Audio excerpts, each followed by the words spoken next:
Hello guys, कैसे सब लोग ठीक हैं? खैरियत से उम्मीद करता हूँ खैरियत से होंगे। यार आज मेरी तबीयत बहुत ख़राब है, मुझे बुखार हुआ पड़ा है। आज मैंने आपके लिए कोई फ़न के लिए वीडियो नहीं बनाई जिस पे कोई फ़न हो और आपको हंसाने की कोशिश करते हैं। बार बार ये देख लें आप, हम ख़राब तबीयत के साथ भी आपको हंसाने की कोशिश करते हैं, लेकिन आप चैनल को नया नंबर व्यूअर सब्सक्राइब भी नहीं कर रहे। वीडियो पूरी वॉच करें और दोस्तों के साथ वीडियो को शेयर किया करें, हमें फुल सपोर्ट करें और फुल सपोर्ट करें। यूँ समझ लें हम स्ट्रगल कर रहे हैं, तो हमारी वीडियो को पूरा देखा करें।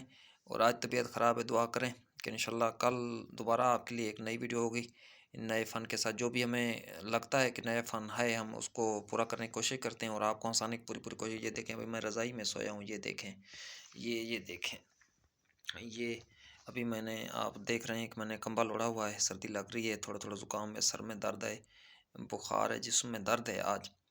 तो सोचा मैं आपको पैगाम दे दूं, और अपना व्लॉग भी बना लूं। बाकी ये है कि आपने फुल सपोर्ट करना है हमें और दोस्तों के साथ वीडियो को शेयर भी किया करें। नया नए व्यूअर्स चैनल को सब्सक्राइब भी किया करें।